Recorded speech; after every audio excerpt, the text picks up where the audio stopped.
we will discuss the consensus mechanism in Bitcoin in this video lecture. In the last lecture, we talked about the requirement of the consensus mechanism in decentralized network or in the blockchain network or in the distributed system. So as we know that Bitcoin is also a decentralized network.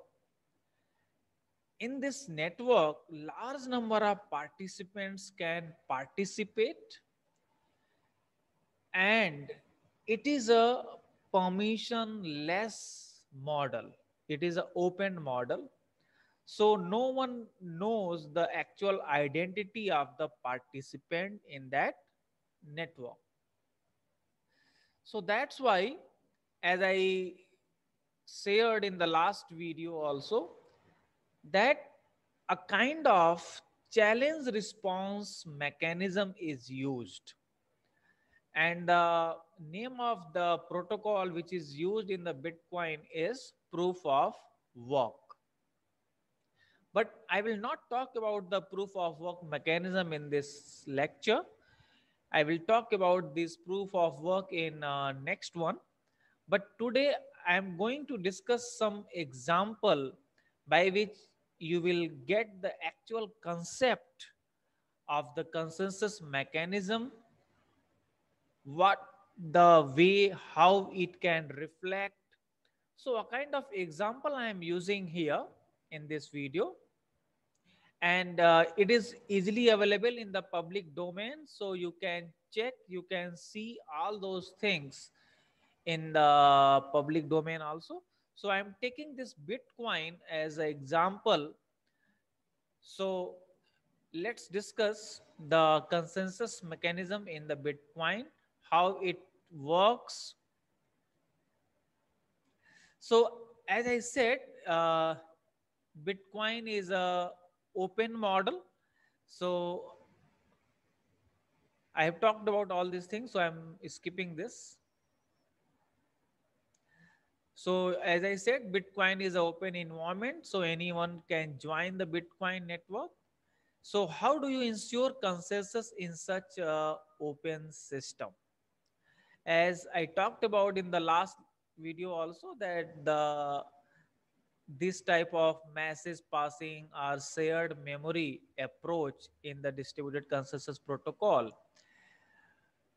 are available for the consensus mechanism. And we know that message passing requires a closed environment, so it is not useful here in the Bitcoin, because Bitcoin is a peer-to-peer network, and all the nodes in the network don't know about the identity of the participants. So the requirement of consensus in Bitcoin, what is the requirement? Uh, Suppose this Alice as a sender broadcast a transaction in this peer-to-peer network. So all the nodes in this network need to agree on the correctness of this transaction. As several participants are participating, so they will claim that this is the block, this is the transaction list, and we want to add this block in the blockchain. So how we can validate, how can we validate that this block is the correct block and it should be included in this blockchain? So definitely we should have some mechanism for validation of the block in the Bitcoin network. So all the nodes in this network need to agree on the correctness of this transaction. A node doesn't know all the peers in the network. As I said, it is an open network. So we don't know in the blockchain network the actual identity of the participant. So there are possibility of some malicious transaction which is can be initiated by some malicious participants. So every node has block of transaction that has already reached into the consensus. That block we will say block of committed transaction. And for that, we use the consensus mechanism. The block of committed transactions will be those blocks which will reach the consensus by the participants. The nodes also has list of outstanding transactions that need to be validated against the block of committed transactions. So basically we need consensus mechanism for validation of the transactions. So just look this scenario. This is the block. Suppose we have 22, 23, 24. These are some header information in the block of a blockchain. I have talked about all these things in the previous videos. If you are not aware, please go to the back videos. So this is the Markle root. We can compute here. Now, suppose we have this list of transaction number 12, 13, 14, 15, and 16. So we need to commit all these transactions in this blockchain. So there are the possibility that we apply this consensus mechanism on each transaction, but it will be a totally inefficient approach. So that's why we apply a block based consensus. That is, the network will wait for some time and collect all the transactions received on the network, and then the miner will collect all these transactions and then apply consensus over the entire block. And here blockchain comes in the picture. I will take this example for the discussion.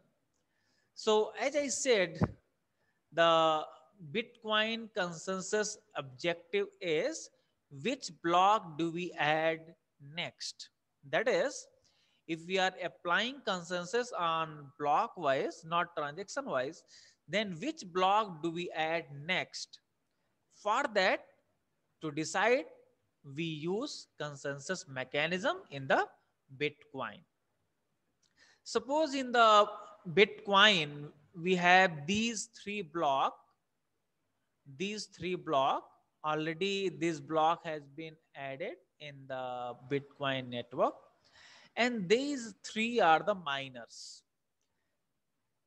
This miner have this list of transactions 15, 16, 17, and 19. This miner have the list 15, 16, and 18. And this miner have the list 15, 16, 17, and 18. So which block should be added? Which block should be added in this blockchain? So this is the issue we have. So as I said in the last video also, in the permissionless model, that is open model, we can use challenge response model. Here the network gives a certain challenge, miner attempt on this challenge, and the miner who gives the solution first, that block will be added. So challenge is given, the miners don't know each other, and all the miner will try to find out the solution of the challenge. The possible solution: broadcast the information and then apply a choice function. This is the traditional distributed consensus algorithm I talked about in the previous video. So they can apply this technique also, but it is not feasible. Why? Because we do not have a global clock here. So how much time will you wait to hear the transactions? Remember the impossibility result, है ना? So this is the basic reason for the not using this traditional distributed mechanism in the blockchain. Any valid block, a block with all valid transaction, can be accepted even if it is proposed by only one miner.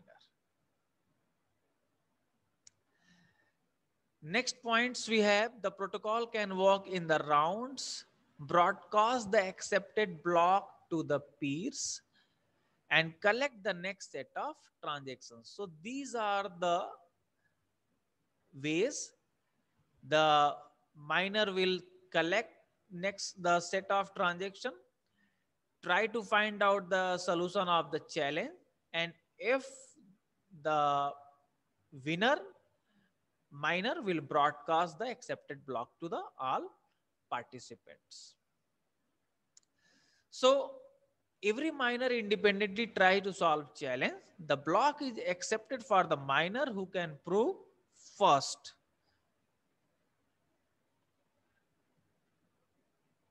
So suppose this transaction we have 15, 16, 17 and 19, and this is 15, 16, 18, and here 15, 16, 17 and 18. Suppose this miner got the solution first and he announced, he broadcast that I have the solution. So this communication can work asynchronously. No need to send the in a very fixed time interval. So this block will be added. So you can see this transaction 15, 16, 17 and 19. This block will be added in the blockchain. You should note here that in this block, transaction number 18 is missing. We can see that transaction 17 and 19 have been committed in this block, but transaction number 18 has not been committed.